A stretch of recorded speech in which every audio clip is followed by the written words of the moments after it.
bullshit news. It was a moment in time, though, because can I say uncocked? No bullshit news. Hot dog. There's no shame in my game. No bullshit news. Bring it, motherfucker. I'll fletch it off to the ass. No bullshit news. The middle class is dying. And that's why Trump got elected. No bullshit news. Hey now, welcome to No Bullshit News Hour. NoBSNewsHour.com, part of Red Shovel Studios. Joe, what the fuck are you doing down here? Good question. Well, we know I didn't have nothing for this week. I just basically went to work every day and trying to get money to pay my bills. Yeah, so what are you doing here? You told me to come here. I told you to sit upstairs, bro. You're down here with he got a coal miner's light on and he's peeping around it. Joe, were you mining coal, Joe? I'm going to be an intern. I'm supposed to learn the business, so I'm learning by watching the professionals. And you guys are allegedly professionals, so I'm watching. Allegedly professional. Can't watch you. Do you know who we have on the line? We have Tim Alberta on the line, man. Hey, Tim, you there? Hey, Charlie. Look at that, chief political correspondent for Politico Magazine, Joe. Brighton, Michigan's own Tim Alberta. So, Tim, hang with us. We're going to come to you, man, just to your take on what was going on with the testimony with Michael Cohen, the consigliere for Trump. But let me just tell you who the show's brought to you by American Coney Island. You love those, don't you, Timmy? Oh, what I would give to be there right now. You know what I'm going to do? I'm going to send you a Coney kit, Holmes. Okay? Are you really? Yep. So what you're going to do after the show is text me your address, and I'm going to send home to you. Okay? Oh, Charlie. You're the man. Make my dreams come true. Who's your brother? Okay, now listen, it's Fat Tuesday, and you know what that means? Do you? Tim? Hell yeah. It means Punchki Coney Island Day. Yes. Stop it in American Coney Island at the corner of Lafayette and Michigan Avenue in downtown Detroit for a punchki filled with the American's famous dog, proprietary dog, topped with their chili, which is a 100-year-old family recipe, Vidalia onions, and mustard, stuck in a punchki. Bob, what's a punchki? Punchki's a big fat jelly donut. It's a big fat Polish jelly donut. And they're awesome. And And Tim, those dogs pop. Tim, if you want, I can get those shipped to you. I would appreciate it. You want the punchki? Yeah, I want the punchki. Okay, everybody wants a punchki. So, yes, American Coney Island will ship them, especially for the listeners of this show. But you must call the Coney Kit hotline, 586-219-0995. It'll be there a few days after. It's going to basically, if you don't call by Sunday at 9 o'clock, you miss the Monday morning shipping, and it'll take a day or two to get there. But it's all tight. It's going to be fresh. But remember, Sunday night by 9. And if you cannot, Tuesday at the American Coney Island, it's a zoo. It's a zoo. Thousands of these things. But you can order them anytime, Charlie. Not the punchkis. Not the punchkis, but you can order the Coney kits. Yes, so if you you can. miss the Fat Tuesday deal, you can still get a Coney kit. Well, come on down. I'm going to be there drinking beer. I'm hosting. That's cool. American Coney Island. You're hosting on Punchki Day? I'm hosting on Punchki Day. Ooh, that sounds like I got plans It's now. free. I'm just drinking some beer, man. You know, Nice. because I'm not tied down to the 9 to 5. I'll be working on Punchki Day. Shut up, Joe. We'll save you some, Joe. I'm just kidding you, Joe. Tim Alberta works like 8 in the morning till 10 at night. So, you know why? Because he's getting paid. You know what? Because he's getting paid. But you know what? If he called Luke Nowacki, he might not have to work his whole damn life. Because some of us are prepared with our finances right now, but might not be able to put enough away for the future. So listen, whether it's pension planning, life insurance, college savings plans, or tax-deferred investments, Luke Nowacki, coolest financial guy in the world, he brings whiskey to your house, at least to my house. He can help answer all your questions and help plan your future finances. He also takes care of small municipalities. Did you know that? I heard. He's no fly-by-night guy. Call him up. Let's make sure our first responders get their pensions. Let's make sure our grandmas aren't going to eat gruel. Let's make sure your kids can get to college. Let us help plan for your future. Call Luke at 248-663-4748 and set up a plan today. Joe, what's the number? I forgot.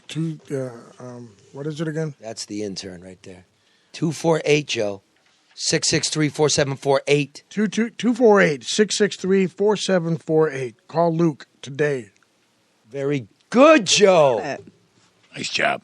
Securities and investment advisory services offered through Royal Alliance Associates, Inc., member of FINRA SIPC. Royal Alliance Associates, Inc. is separately owned, and other entities and or marketing names, products, or services referenced here are independent of Royal Alliance Associates, Inc. Now, Tim, Alberta, let me play this clip of Michael Cohen to Congress just this past week. I am ashamed that I chose to take part in concealing Mr. Trump's illicit acts rather than listening to my own conscience. I am ashamed because I know what Mr. Trump is. He is a racist, he is a con man, and he is a cheat. Well, Tim, what did we learn? I mean, what was new and potentially troublesome in all of that shit show we were treated to? Man, where to start? Well, I think first and foremost, what this shit show, as you said, was successful in doing, Charlie, was that the Democrats on the oversight committee were able to get out of Michael Cohen names of any number of potential future star witnesses that they may have to subpoena and bring up to Capitol Hill to give some more testimony about these things and other things that they didn't even scratch the surface on during this hearing. Specifically, we're going to look at the Trump kids. We're going to look at any number of the Trump organization's top employees, lawyers, advisors, some of the president's closest allies, people who have heretofore not been in the public spotlight. So I think that in many ways, well, it was easy to just sort of focus on the dumpster fire and all of the theatrics up there the other day, and there were plenty of them to focus on, don't get me wrong, but I do think that substantively it was a pretty important day because what it did was sort of establish a baseline for these Democrats now in this new House majority to do some serious oversight work of the administration that had not been done in the previous 2 years. So we're talking about perhaps his tax returns, his business dealings with Moscow. You mean basically other things besides what Mueller was impaneled to do, right? Yeah, that's right. I mean, Mueller has had, believe it or not, based on how much he's been in the news, Mueller was tasked with a relatively narrow investigation into Russian interference in the election and the potential for collusion between Russian associates and Trump's campaign associates. And then, of course, sort of spiraling into questions about obstruction of justice in that investigation. But there's a whole universe of potential scandal that exists around the president that has not been looked into, in large part because Republicans in Washington have protected him. And so what you have seen Democrats say and do over the last couple of months since they took over the House majority, they have demonstrated very clearly that they are going to hold nothing back in pursuing those investigations. Now, I think there's a real question inside the Democratic Party about the best way, the smartest way, the most strategic way to do that, whether it's just to throw everything against the wall and see what sticks or to be a little bit more surgical. I think that remains to be seen. But you're going to talk about everything from his tax returns to old bank loans that he took out to the valuations of his various properties before he was attempting to put them on the market, some of his bankruptcies. You're going to see all sorts of stones turned over as it pertains to the president's finances, because that is a topic that we've seen some good reporting on, but we still have not seen the real dirt as it is supposedly existing in terms of, put it this way, people who know finance and people who have spent years studying the intricacies of the Trump organization are certain that there are some things that are certainly unethical and very likely blatantly illegal in those tax returns and in some of those financial disclosures that have not been made public, and Democrats are going to do everything they can do to get their hands on. I mean, it's devil's advocate here, right? I'm just speaking for regular people who had to listen to 4 years of this shit. We already kind of know that. You know what I mean? New York Times has done reporting. People have written books. He won't return them or release his tax returns. We hear that in the Republican debates. So what is this really about? Is this about governance of the country, or is this just get Trump? Is this politics? You're living it. You're in the middle of it. Oh yeah, look, and you're from Charlie, Brighton. So tell us in a homespun way. Talk to us, brother. Yeah, sure. Look, man, what you just said is spot on, right? I mean, most of this is already baked into the equation for voters. If we found out today, if Trump voluntarily today turned over 20 years of tax returns, and we combed through them and we found all kinds of crazy stuff, would he gain a single vote, or would he lose a single vote in Michigan or in Ohio or in Pennsylvania or in Wisconsin? Maybe, but probably just at the margins. At the end of the day, people who like Trump are going to continue to like and support him based on his policies, based on some of his behaviors, based on the things he says and does. And, on the opposite side, people who don't like the president, who have not supported him, who have called for impeachment, or who support these Democratic oversight efforts, they're going to continue to dislike him, even if Robert Mueller produces a report that shows that there was no collusion with Russia, for instance. So, no, I think you're right. This is a spectator sport at this point. It's politics, but the politics are really important, Charlie. Think about it this way. When Republicans had the majority in the House of Representatives and Hillary Clinton was running for president in 2016, what did they do? John Boehner, the speaker, he set up a special investigative committee into Benghazi, into the attacks on the compound in Benghazi, Libya. Mm-hmm. Now, this is really important because what it did was essentially it set up Republicans. It gave them government taxpayer-funded tools for 2 years to dig into Hillary Clinton. Essentially, they created an in-house opposition research firm, and they turned up so much stuff. Like the emails. That it was a drip, drip, drip, drip, drip, and that's exactly what House Democrats are going to do to Trump now that he's running for re-election in 2020. Is this good for the country? I guess I'm sitting here thinking, what difference does all of this make? What difference will this make? As Tim said, if you like him, you like him. If you don't like him, you just don't. And nothing seems to sway either side. So what difference does it make other than occupy time on CNN and everybody else's conversation? It's just a big hate fest. They just want to all hate on Trump and I don't think it's that, Joe. I mean, I think the information is valuable, but if you look at it, you extract information for a purpose. What are we trying to accomplish, and what difference does it make? That's my question at the end of the day. And you know what, Tim? I mean, look, it's doubtful. I mean, it's not written law, but it is sort of custom with the Justice Department. You're not going to indict a sitting president for stuff he did that wasn't murder before he got into office. But what was interesting to me, what piece of evidence did Cohen offer that shows criminality while Trump was in office? And it was that check. Signed check. There were two, at least. Am I wrong there? That's right. No, that was before. Shut up. Well, the one signed check is while he's president of the United States.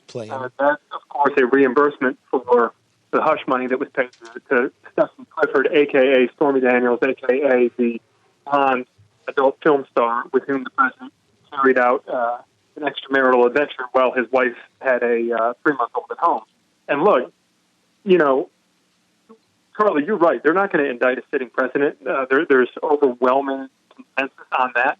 But there are an awful lot of very smart legal folks, Republican and Democrat, who believe that what we're seeing right now between the Mueller investigation, between the Southern District of New York, a takedown of Michael Cohen, and then his testimony under oath in front of Congress the other day, that there is a case being built to indict Trump when he leaves office. Wow. And I think that's really important to remember in all of this, that he's not going to be president forever, and that when he leaves office, I think there is an increasingly high degree of probability that he would be indicted based on what we've seen uncovered thus far. But do people really care if he goes to jail after office, or if there's nothing? I mean, do they really? Well, what about what did Michael Cohen say about him not giving up power if he loses the 2020 election? What does that set up? At the end of his testimony. What do you mean if he doesn't give up power? He said he wouldn't cede power. What do you mean if he lost? Yeah. That's impossible. Stop man. it. That's very Trump. That's Well, right. Well, I mean, if that's the case, then we're in for the dark ages in this country. Yeah. You know what I mean? We're going to – this all goes like kind of back to Watergate, right? You got Nixon. Okay, we're going to get Clinton. Okay, then we're going to get Trump, and it's just going to be tit for tat for tit for tat. Can we remember one thing? Cohen was already convicted of lying to Congress. So how do we know any of this stuff is true either? Because he said it was. I think he came off very credible. Tim, Yeah, he did. how do we know? How do we know?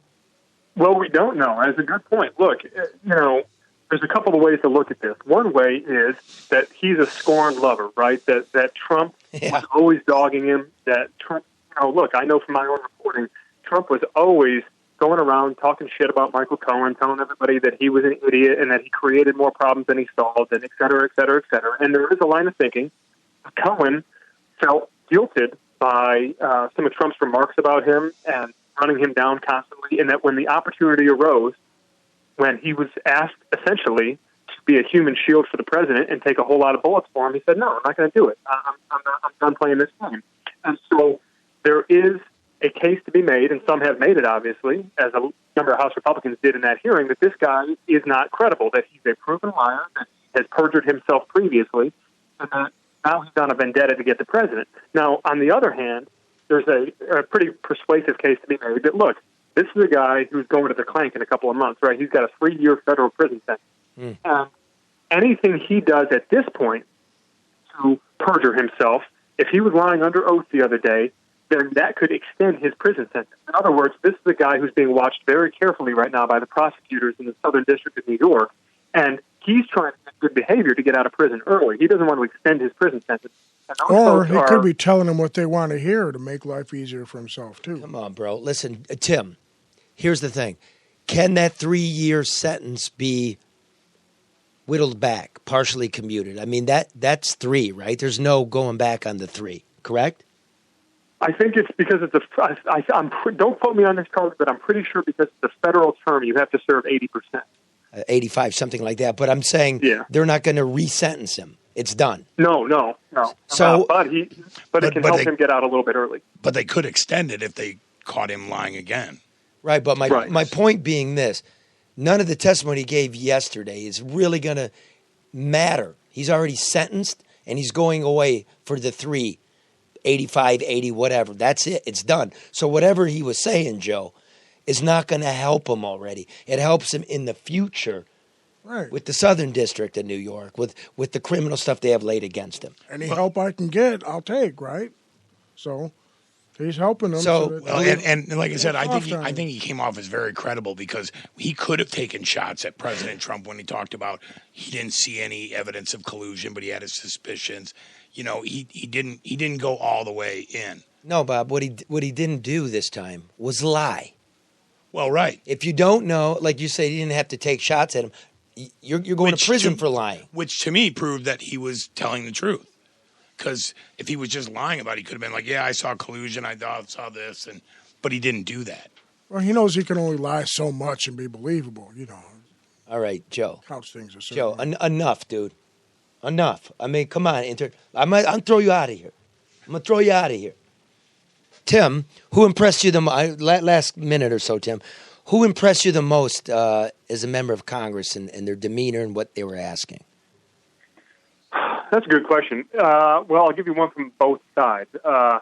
And on the Republican side, it's awfully slim pickings because I think most of these folks, as anybody who watched the hearing can attest, were more interested in protecting the president than in asking any questions about potential criminality involving the president. I saw that as well. Pretty stunning in and of itself, but I would say that the exception there was Michigan's own Justin Amash from the 3rd District out in Grand Rapids. And, Amash is a pretty interesting cat. This is a guy who, when he came to Congress in 2010, part of that big Tea Party wave, all the Republicans up here hated him. They thought he was a clown. They thought he was a showboat. They thought that he was, on his soapbox talking about the Constitution and limited government and all these things just to kind of make a name for himself.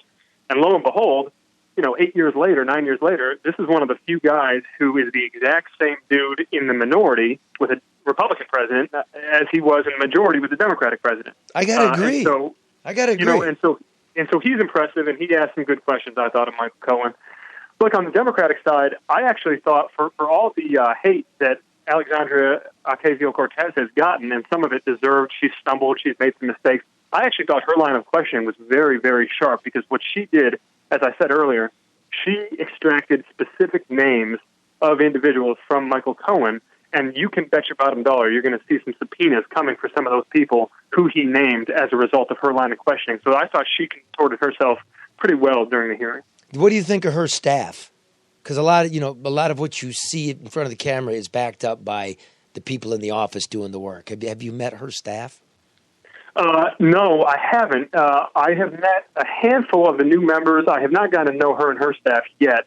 And actually, her staff has been involved in a couple little controversies here of late. There's a lot of infighting in this new Democratic majority about some of the little things, but also some of the big policy things, but also some how much we should be paying staff and whether these you have some very distinct characters in this new Democratic class, some of whom will openly identify as socialists and talk about things that the Democratic Party has not embraced in generations. And then you've got some Democrats who, if you close your eyes and listen to them, you'd think that they were moderate country club Republicans. And so you've got a lot of tension in this new Democratic majority. Right? We've seen a lot of that play out this week. You have a potential for the Democrats to blow apart like the Republicans have, don't you? Oh, 100%. No question. I mean, in some ways, it's a mirror image of the Tea Party when they came in 2010, and you had all that tension in the Republican Party over how to govern and how to oppose Obama. You're seeing those same things start to percolate now on the Democratic side, and that's why the Democrats have to be real careful. If they want to beat Trump, they got to get out of their own way first. Well, look, I promised to get you out of here quick. I know you got appointments, but we're going to keep in touch with you, right? You're going to be our little spy, because anybody who's listening to this in Michigan and Kazakhstan, okay? We actually got listeners in Kazakhstan. And we love our boys from Brighton. Yeah, hey, Bob lives out there. I'm here for you guys. You let me know. I'll be the No Bullshit News DC correspondent. Sweet! Well, listen, we're going to have Maggie on next week, dude. So, we like to, keep it gender. What's the word I'm looking for, Bob? Neutral? No, not neutral. No, not neutral. Gender equal? Yes, there you go. Equality. Okay. So she's going to be our White House person. You're going to be our Congress, all right? Beautiful. That works for me. Hey, listen, when's your new book coming out? It's going to be out, they're finalizing that as we speak, actually, but it looks like around Father's Day. And what's the title? The title is going to be American Carnage. Oh, jeez. What's it about? So it's an uplifting story, right? About Canada? Oh, yeah, it's warm and fuzzy. Well, actually, it's funny. The story, the book is about some of what we've been discussing. It's actually a story of the modern Republican Party and how it transitioned, how it transformed from the party of George W. Bush to the party of Donald Trump. And there's 10 years worth of incredible stories behind the scenes, things that I've been stashing away in my notepads for the last decade out here covering this nonsense. And I finally decided to put it in book form, and it's going to be pretty entertaining. Are you going to need security, Tim, after this book is published? Oh, I hope so. Right. All right. Well, look, we'll get back to you a little closer to the book. We'll have you on, and don't forget to send me your address, dude. I'll get you. You sure you want the punch keys, really? I'm positive I want them. I mean, will they freeze them, or how are they going to ship them? Dry ice, Holmes. Oh, yeah, 100%. Okay, and you live in a decent neighborhood where, like, people don't rip stuff off. Yeah, well, don't say that. They steal stuff off of everybody's porch, Charlie. Suburbs, city, everywhere. See, there you go, Karen. See, what you were thinking was, when I say bad neighborhood, you were thinking in racial terms. No, I wasn't. But I was thinking the suburbs. I'm thinking economic terms. I was thinking the suburbs. Thinking everybody rips shit off. Yeah, they do. They steal stuff. No, off you know what people do is they drive around to the nice suburbs and rip it off. And they have cameras on them. Okay, Tim, do you live in a gated community like everybody else in Washington? No, I don't even live in Washington. I live in Virginia. But no, nice. The only thing you got to worry about is I got a couple of chubby neighbors, and if they know that the punch is coming, that's who I'm worried about. Oh, there goes that security detail again. All right, brother. Thank you, man, and we'll be in touch. All right, my pleasure, guys. Thanks. Okay, all right, thanks, Tim. Good dude, man. Hey, thanks a lot, Tim. But I think he went to Michigan State. Good for him. Yeah, I don't know. Don't be a hater, Charlie. Go blue. Yeah, Don't. go blue. All right, Josie, I take up for you. Don't do that. All right, I'm sorry. Thank you. All right, you getting Bobby? Well, Bobby's calling Bobby. I wanna tell you. something, Karen. What do you want to tell me, Charlie? That I hate my reading glasses. You hate yours? They're bothersome. Right? You hate your glasses, people out there? You hate your bifocals? You forget them, you lose them, you break them. You'd give anything not to need them anymore? Think about glasses. Ben Franklin wore glasses. Alexander Hamilton did not wear glasses. And guess who's winning Tony Awards now? Hamilton. I wrote that this morning. Contacts are a daily pain in the ass. Think about this, people. Aren't there enough people sticking their fingers in your eyes already? You don't have to be one of them. Be done with the ancient technologies. Dr. Yaldo has helped over 50,000 metro area people get 20/20 or better vision with what's called CATS Custom LASIK, the most advanced in the world, and the amazing multifocal lens implants for people 50 plus will give you great near and far vision for life, and you'll never get cataracts. Did you know that? That's a good deal. That's interesting. No matter what, everyone should get an eye exam, and regular insurance covers it. Anyone tired of the ancient technologies, tired of looking like Ben Franklin, want to look like Alexander Hamilton. I hate my glasses. Plus, you have no hair, and Alexander Hamilton had hair. I have no hair, and I have glasses. He can't promise you hair, but he can promise you a free evaluation to see if LASIKs, Bob, or multifocal lens implants are right for you. Okay? Call the number and say LeDuff. Say LeDuff sent you. Say the No Bullshit News Hour sent you, and you'll get a discount. 1-800-398-EYES. 800-298-EYES. 398. You said 298. Did I? Yes. Wait a minute. Okay, take two. 1-800-398-EYES. Don't talk over the commercial, Joe. Don't talk over the commercial. And those glasses, those are your... You don't even wipe yours off. Joe, here's what I want you to do. Write it down. Call. Intern, write this down. You're doing this. And you're going to mention LeDuff, No Bullshit News Hour discount. I'm going to mention Drew and Mike, too. Right, so... we maybe get both the discounts. So we all get, paid a little bit. 1-800-398-EYES. 800-398-EYES. Or go to YaldoEyeCenter.com. 1-800-398-EYES. Nicely done, Bob. You're not going to regret it, folks. It's free. Now, we got Carmack on the phone. Bob, you on the phone? I'm on the phone, Charlie. Welcome back to the show, Bob. How you doing, Charlie? Real good. Let me introduce you. You are the auto body collision man who put a tail on Mayor Duggan, filmed him making booty calls to the suburbs with the woman who was not his wife, but got city contracts for her health programs. The mayor called it extortion, right? Yes, sir. Because you have multiple property disputes with the cities. You have multi-lawsuits going on. The state police investigated the mayor's claim of extortion, right? You have been exonerated by them, right? But now you have subpoenaed Mayor Duggan about the property dispute, right? And he's trying to dodge sitting for a deposition, correct? 100%. Okay, so you've served him, the Teflon leprechaun, and he doesn't want to answer the questions, correct? Correct. Okay, well, make me good radio here, Bob, meaning keep it simple. What is it you want to ask him about? And what is he afraid you're going to ask him?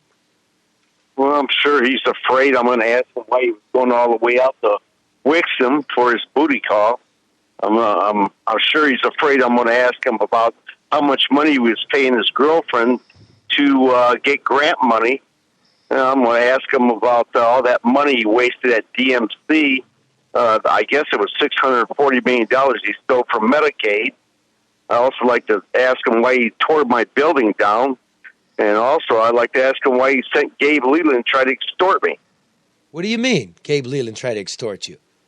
Well, there's federal charges on Gabe, so I can't talk about that. But yeah, because you were wearing a wire and Gabe was taking bribes from you, right? that is correct. From the FBI. You were wearing a wire for the FBI, and our city council member is now going to trial. But he's still on council, right? That is correct. Oh, I saw him on council yesterday. What a blowhard. He has the dumbest open-ended questions. He's unprepared. He bloviates, and I'm just sitting there thinking, shut the fuck up, Gabe, and go crawl into your hole. That's what balls? Really? You're facing all this and you're still going and showing up to city council meetings? I mean, just arrogance. Well, yes. I think so. This whole town's fucked up. But isn't there something on the books, or shouldn't there be, to say that if in fact should he even be serving at this point? Well, he hasn't been convicted yet. I understand. Innocent until proven guilty. Joe, didn't I tell you go upstairs? Go on. Go on. Get some coffees for us, intern. Hey, listen. The coffee's up in the drawer. Bring me a coffee, okay? And you put it in that machine, and you put a cup under it, and then the coffee goes in, and then bring it down. I'll take a whiskey. And he'll take no, check that. 2 whiskeys on the rocks. Karen, you need anything? No, thank you. I have Thanks, my Joe. It should be in the, it's somewhere up there. Okay, listen, Bob. Innocent until proven guilty. But what are you suing for? I mean, you want to talk to Duggan, but what's the purpose of all this? Why do you hate the man? No, I don't hate anybody. The situation is he brought this on himself. He brought criminal charges on me saying I stole a deed. In reality, we just went to court and had one witness, and he said that they sent me the original deed.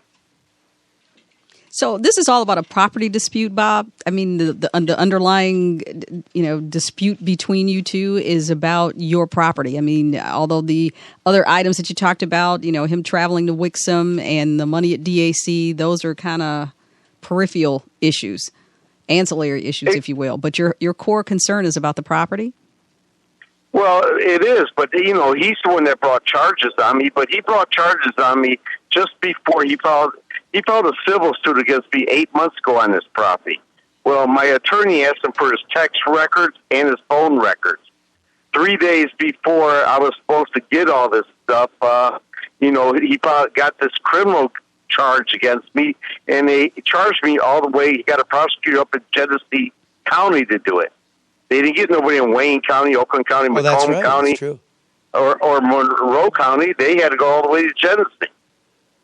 So listen, Bob, let me, Shuttlebauer, you're squinching your brow there. You don't understand what he's talking about? Well, why would it go all the way to Genesee County? Because conflict of interest here in Wayne County, so they brought a prosecutor down from Genesee County. Okay. Because Duggan's all connected here. Sure. Right? Or nobody wants to touch his shit, really. Listen, Bob, you told the media to come to your garage.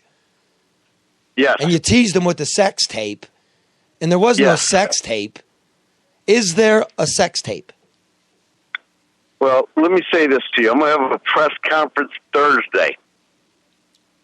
So I went to the last one. Listen and to me. The last one we didn't learn nothing.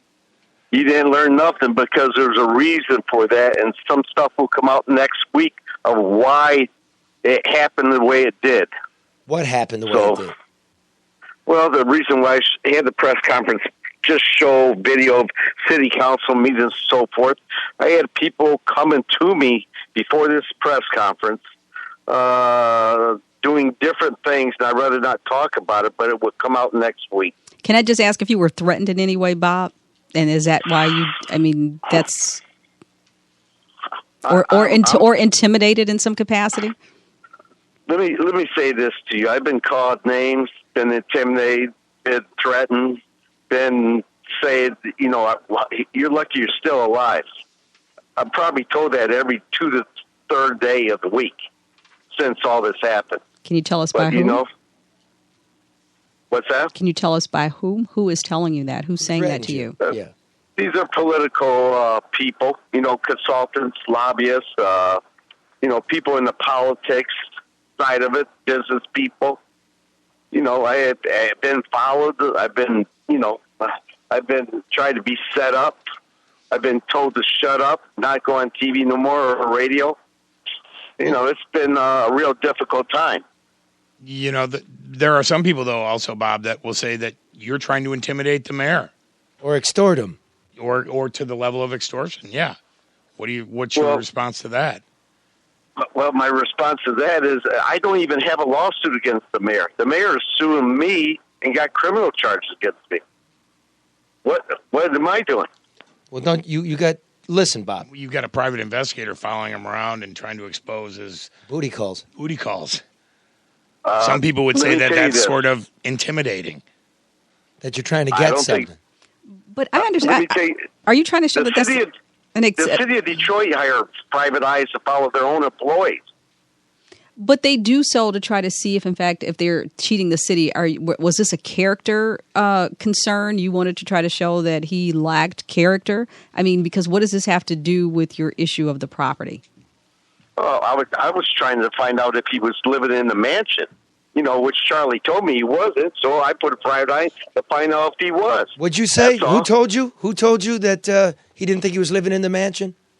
You did, Charlie. How about that? Because I was doing work, wasn't I, Bob? Yes, you were. You were sitting out right in front of that little house over there, watching if he was coming and going. And what'd we find out? What'd you find out? You found out that he wasn't. I found out that he wasn't also. And not only that, I have people that have told me that he don't live there, that have firsthand knowledge. Well, that's because I'm a grade A reporter. So now listen, Bob.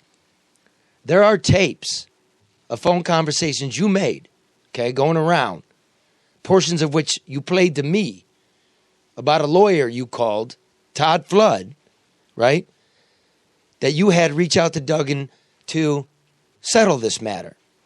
Now, I've come into possession of them. Do I have your permission to play a portion of those? Say that one more time. I said I got your phone conversations with Flood that you asked, whom you asked to reach out to Duggan. Can we play a little bit of that and discuss it? No, that's not true. I went to Todd Flood to hire him as my attorney. Right. That's what I just said. For my lawsuit. That's right. all. Okay. Can we, I'm gonna play a little bit. Is that cool with you? No. Why not? I can play it anyway, but I'm just being nice to you. What's wrong with that? I know. We'll play it anyways then. Is that cool? Yeah. Okay, play this, Bob. You think that we could work out on this situation? 'Cause I got to start spending money tomorrow.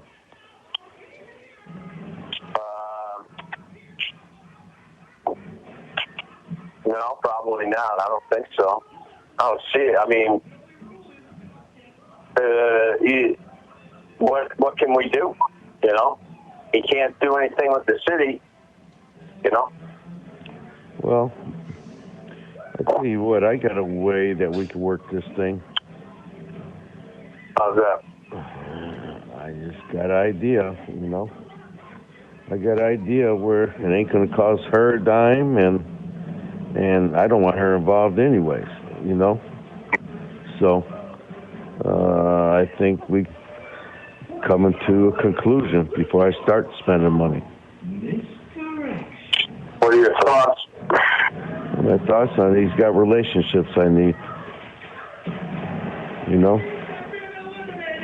He's got relationships. I need those relationships on what I'm trying to do.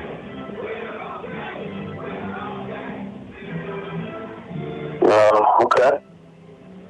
So. Okay. So. Any idea you want me to call him? Yeah, I want to call him and sit down with him. We could sit down with him before, this week's start, you know? And listen, I ain't no guy from Departed either, you know? I wear a wire on Gabe and that's it. You guys are all crazy. You know? Yeah. He's done me bad. You know? He's done it himself. He's attacked me, but shit. Let that be what it is, and let's move on. Hey, so Bob, that doesn't sound like particularly you want him to handle your court case. It's you want to sit down with the mayor and an introduction to some business people. in exchange for maybe what you have. Yeah? That's not true, Charlie. Well, that's cool. That way, don't get mad. Hey, Charlie, I'm asking. Charlie, the first conversation, when you play the first tape, you know what the first tape is? Which one? I told him I want to hire him as my attorney on my lawsuits. He came back to me and said, guess what? The mayor said that him and her would pay. Well, guess what? I called my attorney, my criminal attorney, and I said, listen, this guy's trying to set me up. I wiretaped every conversation from them. And guess what? That's what he tried to do. So I hope he goes to jail for trying to extort me. Who's which that? He probably will. And not only that, he's my attorney. He has attorney-client privilege. That means he's supposed to represent me, not be trying to set me up for a criminal case. So he will probably have his law license take it away. You think Flood was trying to extort you? He's trying to set me up for extortion charge. Well, didn't you ask him? Play all the tapes. Here, you want? I can play them for you. Matter of fact, I'm gonna play them next Thursday for you, all of them. Can I post them all online? What's that? I'll put all 40 minutes online in its entirety. Oh, you know I don't care, Charlie. See, you're dude. Look, and don't get mad at me. I'm only asking, dude. I'm only asking. Let me say this. Todd was trying to work in good sense to help me. Yeah. And the problem is he tried to help his daddy, because he worked for him a long time. He's older. You mean Duggan? Tried to, oh, yeah. Yeah, and then he turned him because Todd wanted to stay on that Flint stuff. And the poor thing is Todd's in the middle of a bad situation. Sounds like it's to me. Listen to Duggan. It's funny you say that because here's the next piece of tape. So I talked to Duggan for about 10 seconds. Yeah. He says, Todd, let's assume I can do whatever he wants me to do. What's next? He goes, he wants me to meet to make this happen. He goes, well, what does he have? And I said, all I know is he has audio and video of you, and he has these 3 lawsuits. That's what he said. I can't do anything with the lawsuits. What does he want? He said, I said, he wants relationships with people in the big 3 to make this work. Let's assume I can do it. Then what? I said, then he will part ways with you, is what he told me. Okay, I'll get back to you. All right. Hey, that's all you can do. So, I don't like any of this, man. It doesn't make sense to me. I mean, what am I fucking doing? What am I negotiating with? What is this all about? I feel like I'm caught in the middle of something. I don't even fucking know if I'm in the middle. Yeah, I can agree with that. For one thing, he kind of caught me off guard and probably caught you off guard by saying, that fucking him and her would pay me, and that, Oh, no, he doesn't say that. He doesn't say that. He's very clear from that.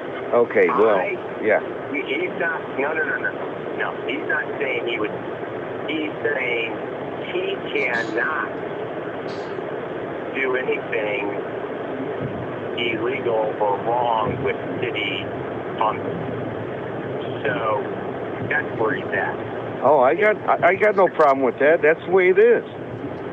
Yeah, he is 100% cannot and will not do anything with, city.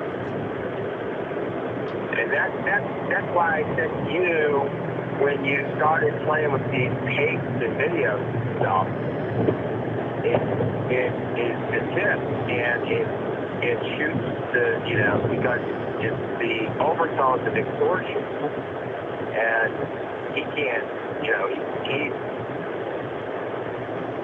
paralyzed from doing anything, even close to impropriety with this.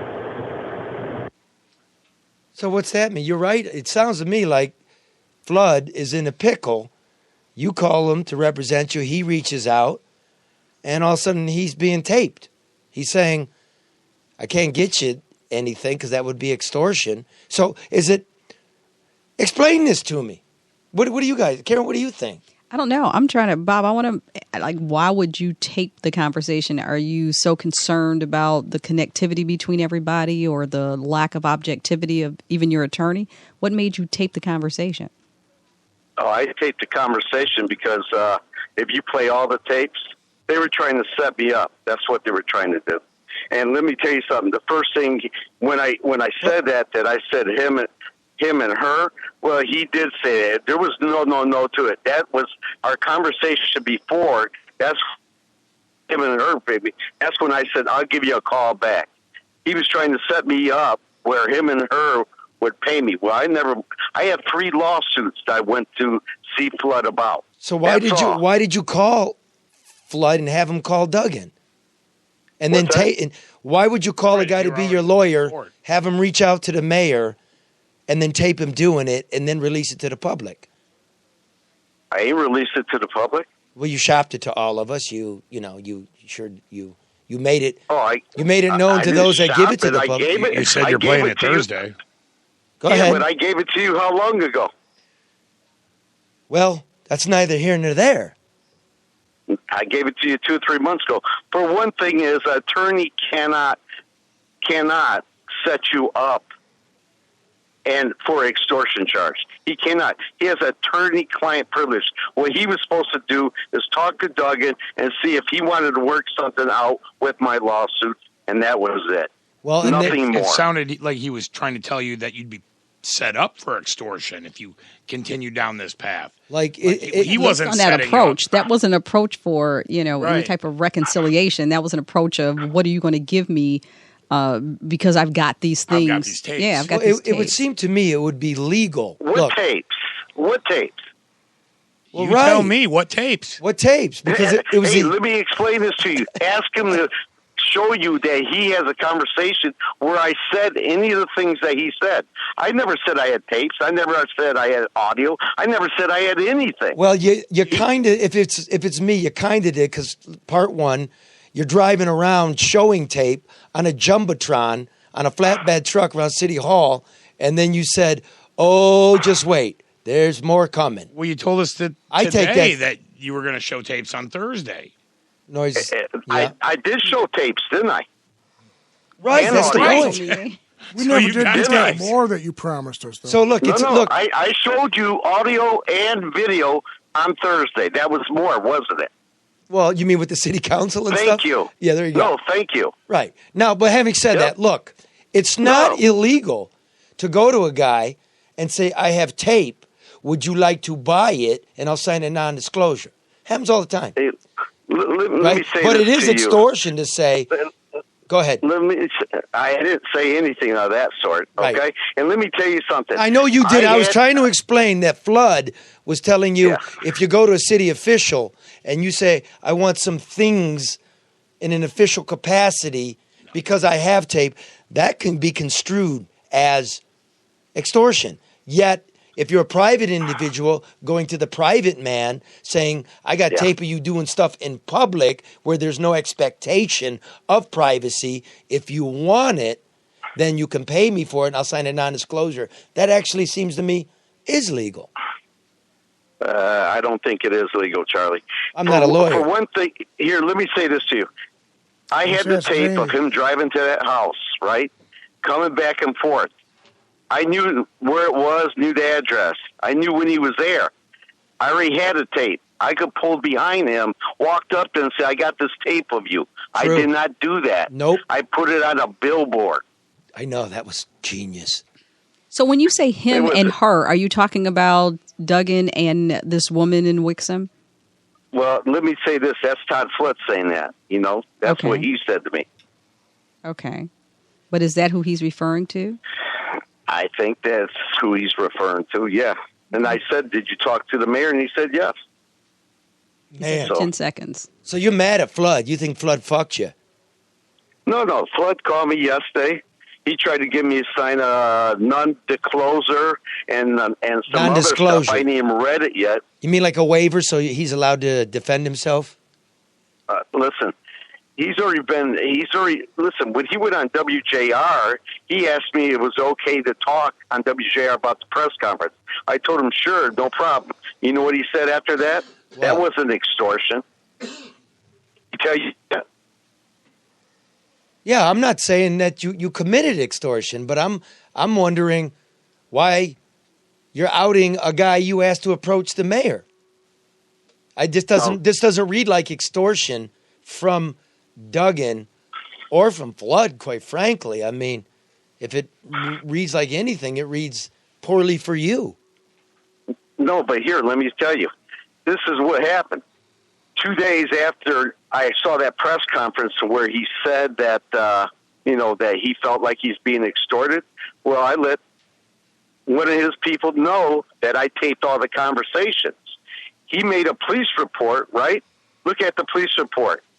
It don't say anything. It says that some guy walked in his office, had my business card, right, and had an address on it. Well, guess what? That ain't extortion. The only thing he could come up with is they were recording me, which I'm pretty sure that's what they were doing. How do you want this to end, Bob? What do you want? I want this to end? Mm-hmm.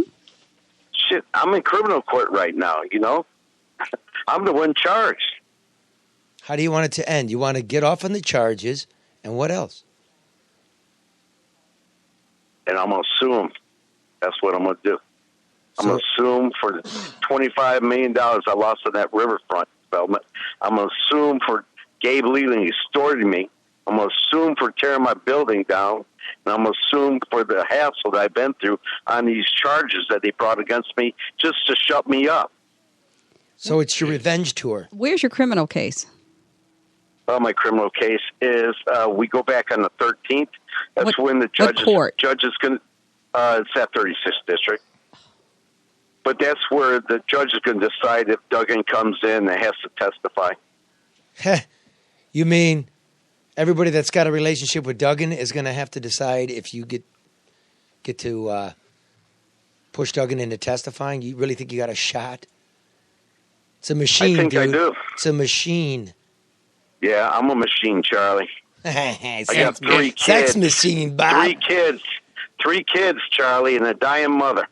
Yeah, I'm a machine. Well, I wish you luck, dude. I really do. Fight. That's what I always say. And is Flood going to remain your attorney? Flood, he's called me a few times today, and I ain't called him back. But once he sent me that agreement, right, showing that he wanted me to sign it, and you should read this agreement. I think it says that things I can't sue him, I can't bring charges on him. I just had him send it because he's told people that he wasn't my attorney. He never. Well, took are you money. gonna sign it so he can defend himself? Otherwise, he's ethically bound to be quiet and let you trash him. That's not true. That's not true. That either. is true. No, it ain't. I told him that. Listen, we already been through this. Well, listen. You'll see what happens next week. Okay. All right. Are you going to let me know this time? Brother, you're my brother, man. Yes, I am, bro. I'm everybody's brother. Power you're to the my people. Brother. See, I'm going after this in a non-dirty, correct, and righteous way. I'm doing contracts. I'm doing lobbying. I'm doing the law. Follow the money. And I'll let the authorities decide what's right and wrong. I'm just basically the people's investigator. Having said that, Bob, I will see you Thursday. And thanks, brother. Thanks for being on. No problem, Charlie. Hey, where's that $300,000 from the girl? Spent, and you know it. And we reported that on No Bullshit News. Okay. Hey, Bob. I missed that. And we'll keep your mom in prayer as well.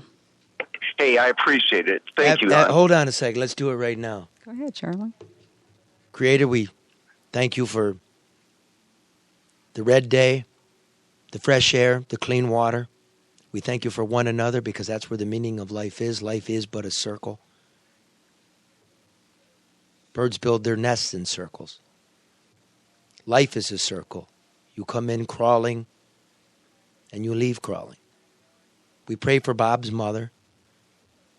Not that you will give her everlasting life. Nobody has that. We ask you to keep her comfortable, to keep her lucid, to give her time with her grandchildren, and lighten her load. Amen. Amen. And Bob, Amen. can I make one last Hey, suggestion? The next time you're recording somebody, don't be driving. Pull over and record, because that sounded horrible. Joe, Joe's that was giving Todd advice. driving.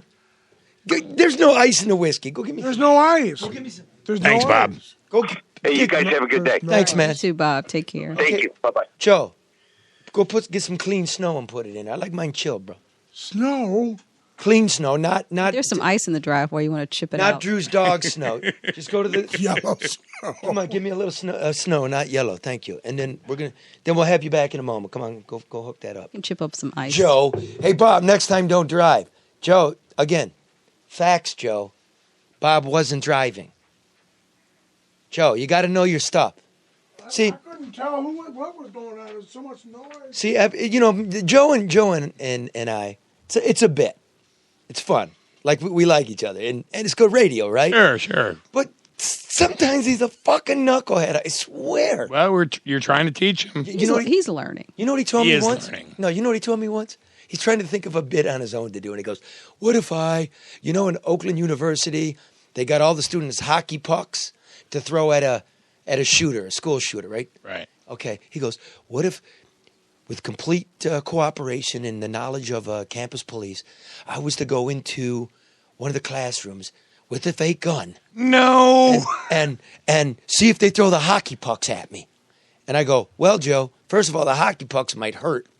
2, one of the students might be carrying a weapon having a to gun drop and you. pull, yeah. And 3, consider the torment that you would place on somebody. And there may be an officer that didn't get the memo and responded. Right. What a freaking dope. I mean, like, he was coming at me seriously with it. I'll give him credit. He's thinking big, but That's not really thinking, that's Bob. not really thinking big. No. Joe's like an idiot savant. I mean, he's really, you heard him last week. He found He you did some a ice. great job Thanks, last Joe. week. Thanks, Joe. He did. Like, he was really smart. The treasurer's trying to mess him up. Oh, Bob needs another drink, Joe. There ain't no more. We'll talk. We'll go find some. There's more. But Charlie, you There's you not can't, no you more. can't, you got to be nice to people when they go get your drinks and food. So Right. you got to be careful with that. In the hopes of getting another drink or food. Well, and make sure nothing's in it that you don't want. True that. Here's a paycheck, Joe. Well, no. Here you go, baby. Open it later. Get out of here. Go find him a drink. Take the check with you. Fold it and put it in your pocket. Fold it and put it in your pocket. I'm going to fold it. I'm going to mess it up. Just fold. It's a check, Joe. Just fold it and put it in your... Oh, no. He just came from the garage, got all his mechanic crap on. I like the light he has on his head. But I do love Joe. Look, you know what? Joey, what are you doing? He's getting Get my glass. Thank you, Joe. Excellent work, Joe.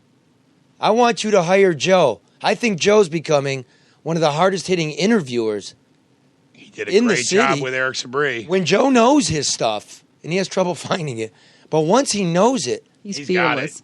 not only fearless, but he's really bright. Yeah. And he wasn't chicken in a chicken suit. Right. I mean, he gets it. But now we got to get him to think straight. Lightning round, folks. Lightning round. All right. Okay? Here's the news. By the way, I came in full of piss and vinegar. We're doing the news. You listeners know that. Local cop friend of mine said, you say it, and 2-3 weeks later, it's true. And I'm like, Well, you say it, and then 2 or 3 weeks later, it's in the paper. It's on Fox 2. It's on Channel 7. yeah, Well, we're, but Char- we're leading the... some credit here. But Charlie, you know, you have earned the trust and the respect of a lot of people, decision makers, people that other people overlook, but who really have their finger on the pulse of what's going on around here, and they tell you things. So, Yes. you know, that coupled with the fact that you do your homework, which is what I've always said, and you don't like when I say it, but you do, and so those things yield results. What else Well, do you expect? It's also your reputation because this is your show, and you call me with stuff. We do. We hear things, then we report them, right? And then, no fear, we put it out. That's it. That's it. That's why No fear, no bullshit. That's why we got to be in his basement. So guess what? It's a lower level, Charlie. Mr. Gilchrist sold the damn house. Really? Sold the damn house. Lieutenant Governor Gilchrist sells the damn house. A couple months too late. To a shell company, Detroit Renaissance Fund LLC, I believe, right? Organized in Delaware, managed by a company in Florida, and I think, Joe, turn off the coal miner light thing, dude. Jesus.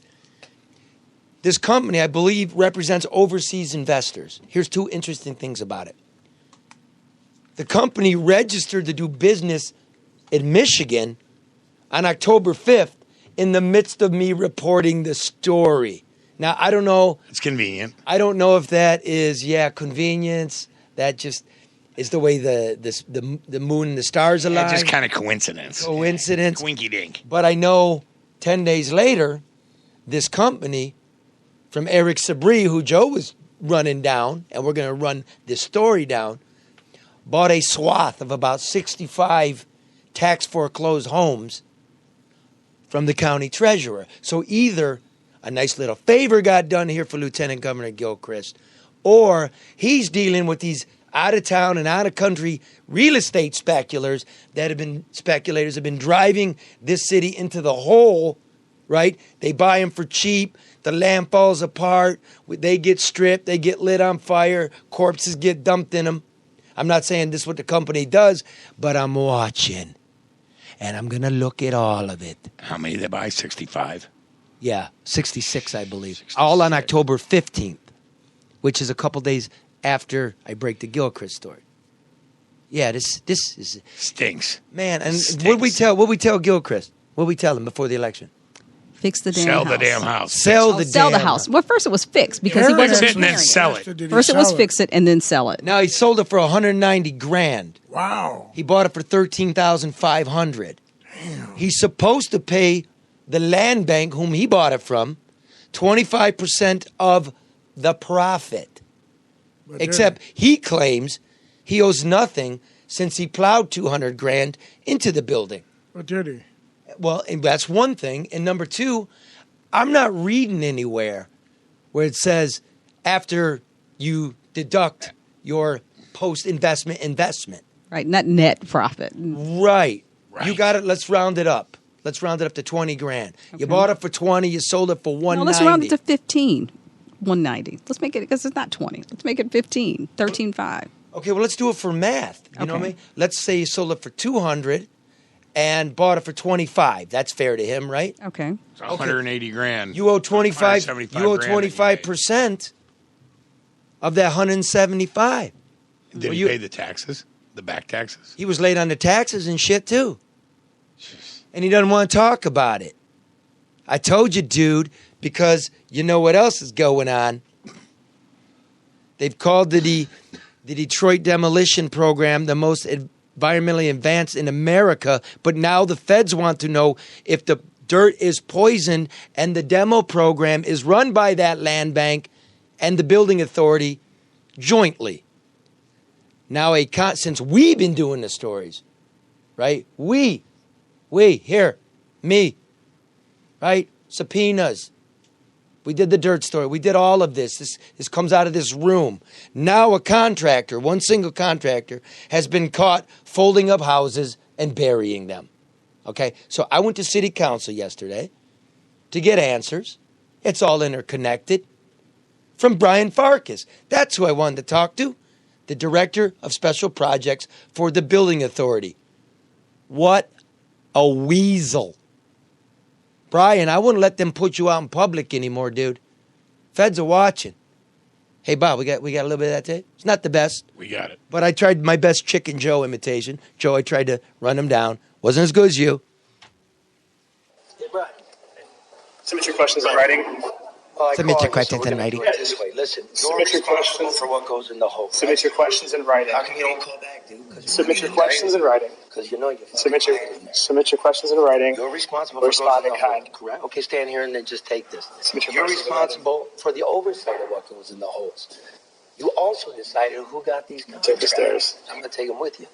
So you have no idea where dirt from 1,000 holes, 2,000, 3,000 holes. You have any idea where it came from? That you pulled what? 13 tickets? Is that what you're telling me? For 11,000 holes? Why is there no backfill inspector on the site? Why did you get rid of those? See, they don't know what they're talking about in there. Hole inspection's one thing. What you put in the empty hole's another. That's all over the contracts. Remember, this is the greatest program in the world? He meant they pulled some records for 13 holes, and guess what? They had load tickets for 13. Which ones? So, Brian, when do you think you'll be indicted? Hold on. Dude, answer the questions. He's wearing a blazer and some brown shoes. Just walking away like a zombie. Oh, hey, we got that on tape, too. Pussy. Yeah, hold on. Like a chicken. If this is fraudulent, the contracts are fraudulent. What a The way puss. the bids Answer were the question. tabulated and who got it. Are the bonds even worth anything? Hey, Brian, I'm going It's to tell you fraud. something. The insurance company won't pay. Hi, Alexis. Alexis Wiley. Mayor here? Hold on 1 second. All right, Bob, kill it. Here's what's funny. So I'm following them. They go to the 8th floor. I believe it was the 8th. The door's open. There's Alexis Wiley, the chief of staff. Feds are looking at you, too. I know it. And there's the mayor's executive protection unit. What's everybody doing in goodness? After he gave testimony, everybody's meeting. Everybody's meeting. They're getting their story straight. Look, man, let me put this in perspective for people listening. They tore down 11,000 houses. Don't believe the 17,000. I sat there and they had to tell the truth at city council. It's only 11. Bing did more per year. It's fraudulent. Plus, many of these holes could be thousands. They have no idea where the dirt came from. Now we're finding out they're just grinding up houses and throwing them in. Nobody in the city's watching, although even 2 weeks ago the mayor said, we're watching. We got these standards. Wow, it could be Flint. I'm not joking you. They're shitting themselves. Why wouldn't you answer the question if everything's going right? Question. That's what you get, Detroit. What did Alexis do? Why are they looking at her? She closed the door. What'd she do? She's the chief of staff. Right. Period. She's on the very first story with me, justifying numbers that don't match. So throughout this many-year period that they know, I specifically pointed it out to them, that you know. If you know, then you could be part of a conspiracy. If they find a conspiracy and you did nothing about it. And they knew. Well, you can't say that. Let the feds do that. Well, let the feds But they had to know because I told them. Instead of fixing it, you sued me. And you know what? In those suits, you're blaming others. I pulled all the FOIAs, too. You said you did know where the dirt came from. Then you said you didn't know where the dirt came from. Or we don't have the record for it. Or you need thousands. Man, this shit's fucked. They were just folding those houses back into the holes. Not necessarily. Or they were getting highway dirt. Sewer dirt. We don't know where the dirt's from. And forget all that. You didn't pick the lowest bidder. But that was part of your interview, Charlie. And remember, at one point, if I remember correctly, it was, if it wasn't the mayor, it was the guy that you were talking to when Alexis was sitting in the room. And they talked about the increased cost was because this was supposed to be premium dirt. Yeah. Yeah. Well, wait a minute. Then I did the story. Wait a minute. You're not even putting dirt in. You're grinding up the houses and putting them in the legal part, the cement part, and the brick part. Right. So we're using less dirt. Hey, did we test the brick and the cement that you threw in there? Was there asbestos on it? Did it have oil on it? Was it painted? You're not allowed to put painted bricks in there. I don't think there was any testing. Any type of contamination. They never provided it to me, at least. So I'm legally cool to say you never provided it. And you're poisoning the city of Detroit. Hey, there's kids live there. Now listen here. If you're in the suburbs, you'd never fucking put up with that. Sterling Heights wouldn't have it. White Lake wouldn't have it. That's because they're awesome. Right. They wouldn't have it. That's because they're awesome. And they run their stuff right. It's not the people. No. It's the process. No. It's the people above the people. It's the politicians. Contractors, lawyers. We gave the city $250 million and then poof! We spent $175 million on 11,000 holes. That's 16,000 a hole. The price doubled under Duggan. They haven't done dick. Sorry, dude. And I got... What was it under Mayor Duggan? They were doing it for like, what, $4,000 a house? Under Bing? Or Bing, rather, yeah. Anywhere from 8 to 10. 8 to 10. Yeah. And now the average price is 16. And now it's come to 16. And we got shit soil. Allegedly. And I got these smoking red hot federal documents I'm dying to drop as soon as I get the go-ahead. Listen, everybody. No bullshit news. Stay tuned in. Deadline Detroit. I'm coming with the next one. And then they can follow that. But to the media, that is, God bless you. God bless WXYZ. God bless the Detroit Free Press. God bless Metro Time. Do the people's work. Do the people's work. Here's the next one.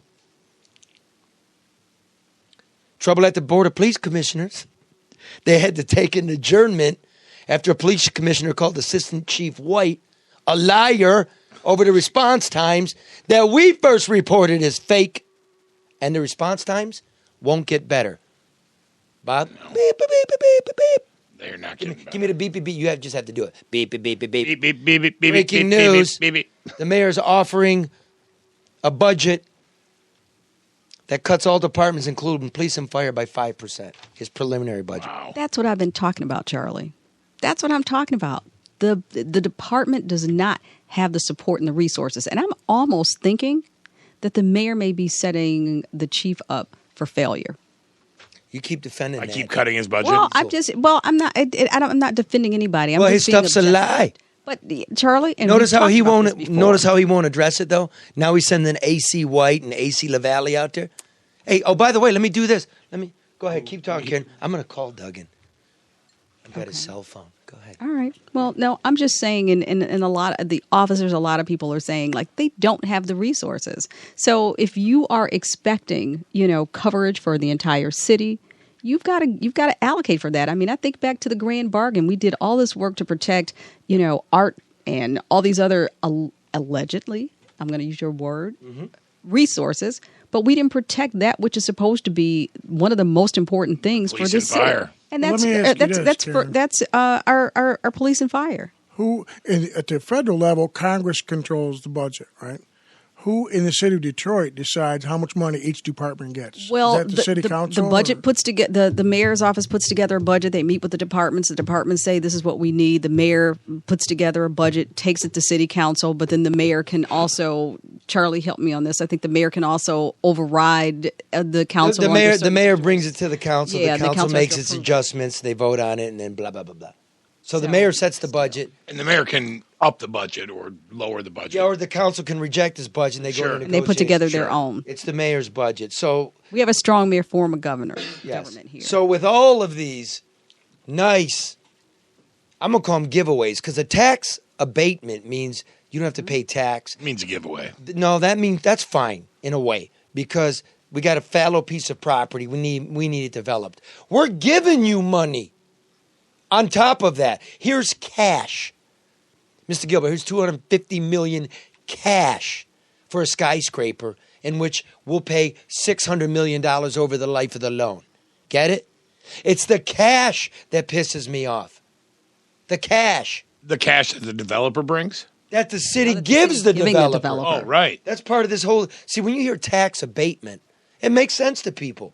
You're like, yeah, okay, you're going to develop a property, give them a tax break on it. It's the fucking train station. It's been empty for 2 decades. But it's not that they're actually just giving them a tax break. Subsidies. They're giving them, or subsidy. Money. They're giving them cash. That can go to the police department. That we borrow and pay. It's like we pay interest on. Yeah. Right. So, again, never be tricked. Well, it's going to bring lots of jobs. Show me the study. It's called a multiplier effect. Every dollar the public injects, what will it get back over the course of what period? This is Finance 101.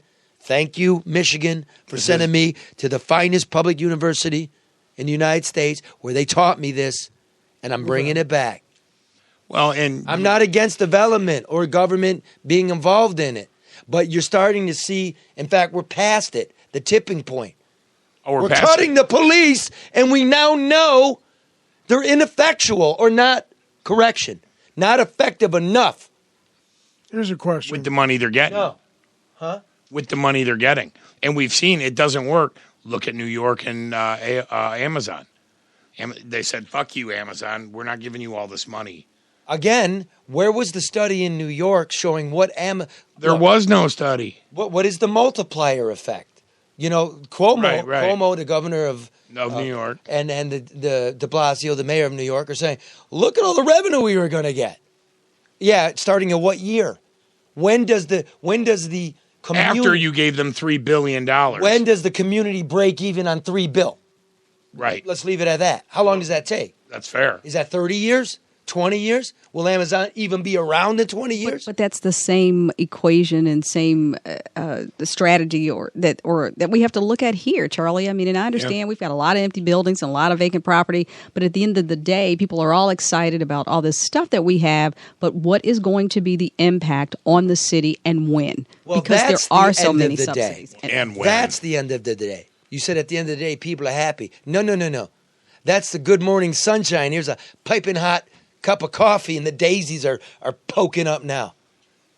Right now, it's like February and cold. That's the end of the day. We don't even want to see it. We don't.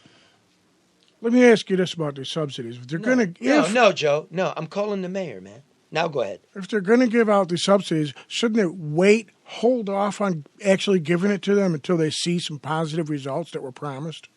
And then maybe give them the money? Did that make any sense to anybody? Yeah, you don't pay your contractor that's doing your driveway until he finishes it, right? What? Hold on. You pay up front to have your driveway poured? Is this on, Bob? Yeah. Hey, Joe, stop.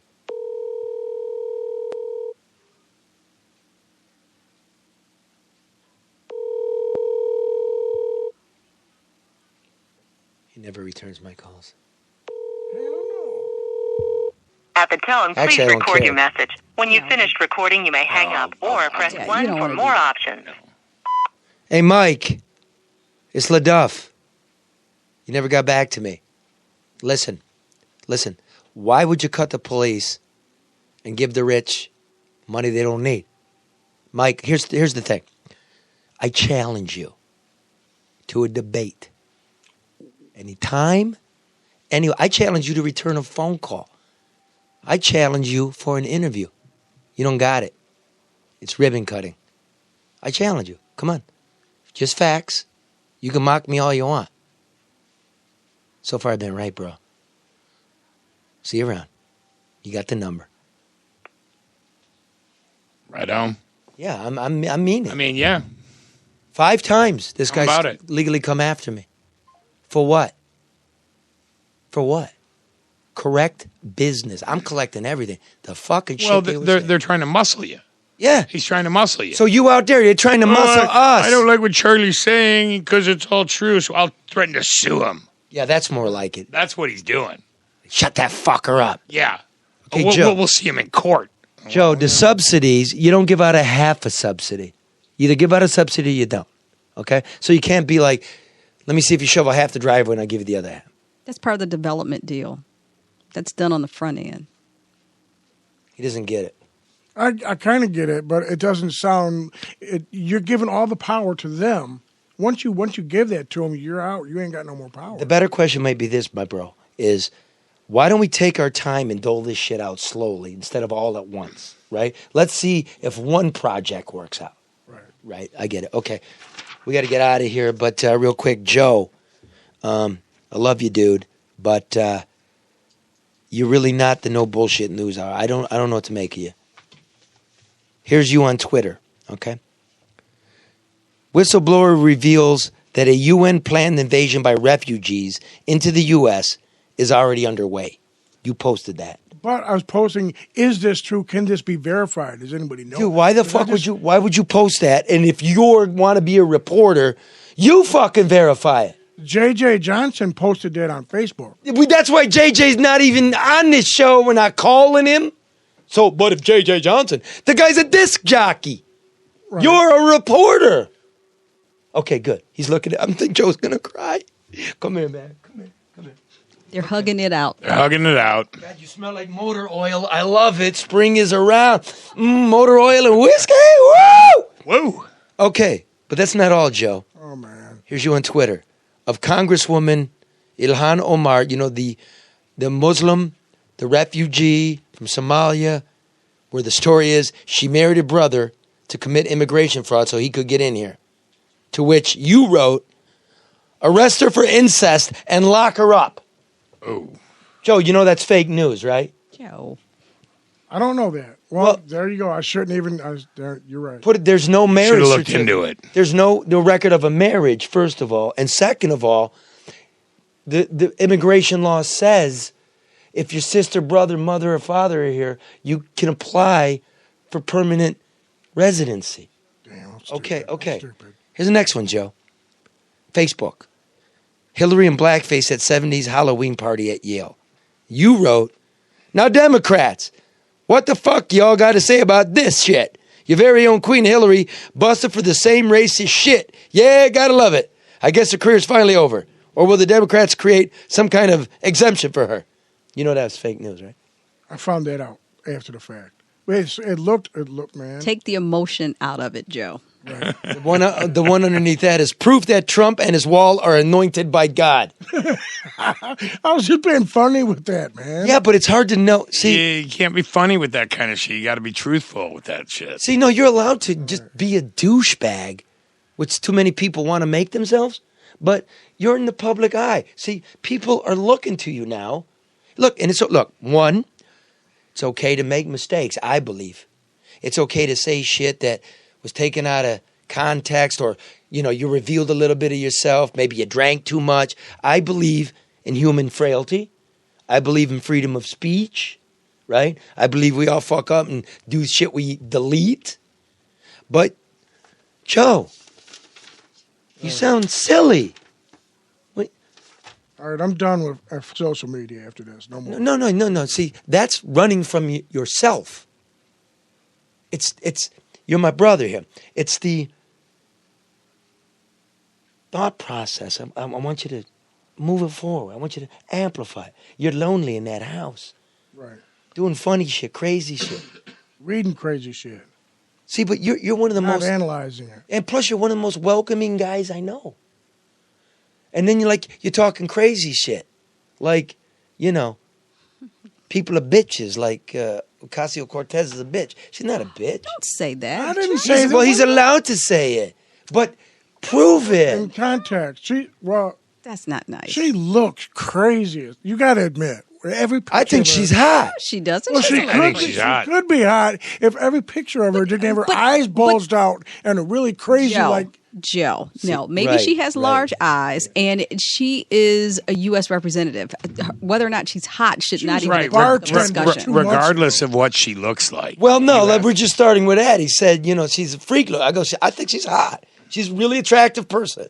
Yeah. But I think she's smart, and I think she brings a perspective that's not there, that's much needed. So, come on, Joe. But don't let me hear you say the B word for another woman. That's not cool. You're right. She was the smartest in the I've used Cohen it. I've used it, Joe. I admit it. You called a woman the B word, Charlie?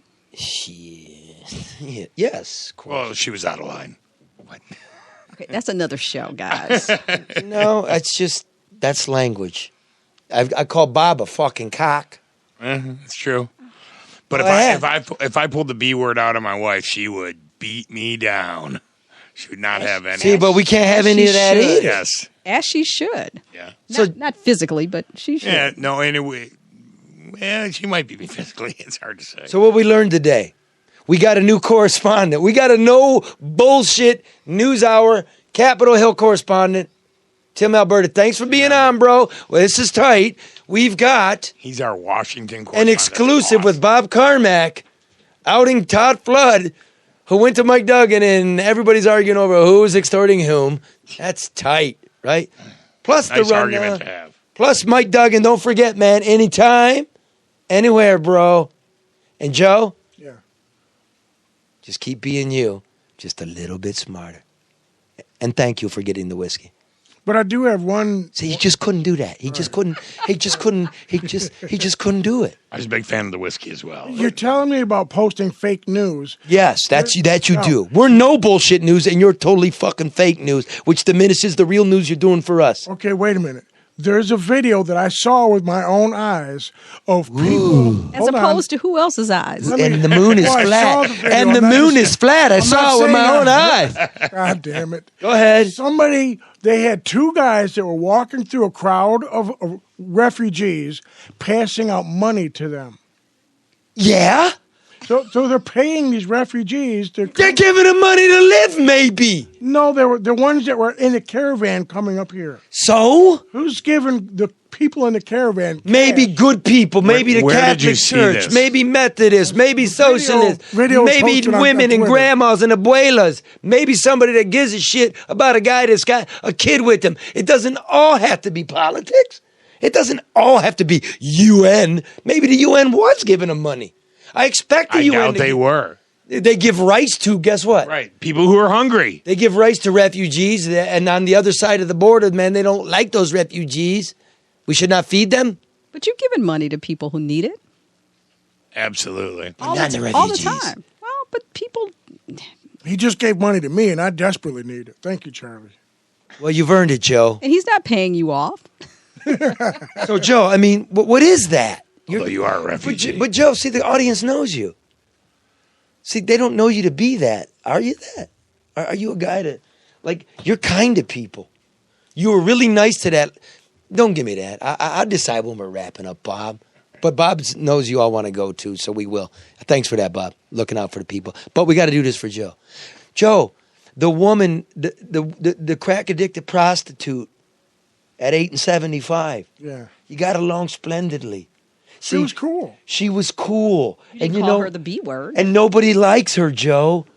Society thinks she's a waste and she's a problem. She's a human being who has her own set of issues. Wow, did she ask you for any money? Did you give her a buck or two? No, I didn't have anything to Yeah, that she did ask. But we all are those I don't things, remember. Joe. We're all humans You don't with our remember. own set of issues. We are, for better or worse. Right. See, but Joe, the person you are and then the politics you spew seem to me in conflict. Although it is one person. I'm not saying, just be you, but just know who you are. Yeah.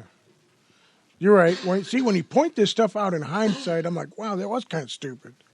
You know, but in the moment, it's like... Take the emotion out of it, Joe. That's all you have to do. That's it. No, but you're having fun, right? Right. But now, people actually looking at what you're doing. So lead by example. And I'm not telling you how to think. There's a guy that 15 minutes ago was calling me an idiot savant. You are an idiot savant. Now he wants me to fucking lead. Yeah, but idiot savants can lead. There's like at least one movie. I forgot what it was. Rain Man. It was Rain It Man. was Rain Man. Hey Joe, how many matches? How many cigarettes in this pack? None. Well, I can't see it. It's dark over there. Just look. I mean, Dustin Hoffman could do it. Oh, look, he's using his coal miner thing. It's like a full pack. So there's probably 19 in there. I think you took one out. Full pack with it. Oh, look at that. He's right. See, Hey, Joe. Hey, Joe. All right, Rain Man. All right, Chicken Joe. All right, thanks for listening, everybody. Try to love one another. It's for you, Joe.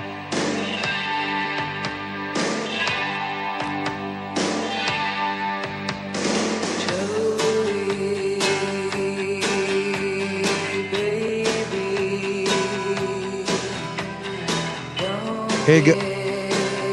Here you go, Joe. Fill out that 1099, motherfucker. Joey.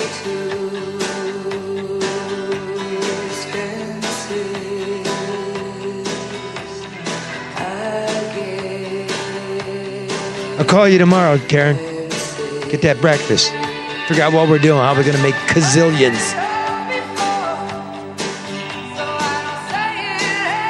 See you, lady. Okay, Bob, I'm going to tell you about this song. Whenever I feel sad, and I go in my secret basement room. Yeah. Late at night. Probably had a few too many. Sure. Leave that up, man.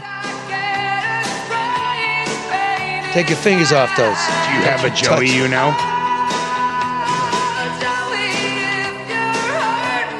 I just stand in the dark, have a glass of wine, smoke my cigarette, and just sing this. Does it help? Yeah. That's all it counts. My wife turned me on to it. Yeah. Oh, it's a good song. It's from the 90s. I don't care about that. It's Concrete Blonde. Right. I never knew nothing about no Concrete Blonde. See how Partner really fix your life up a little bit? You got to rely on them. They help you out. They make you better. They do indeed. Have a good weekend, Doug. You the same. Right on. You too, Joey.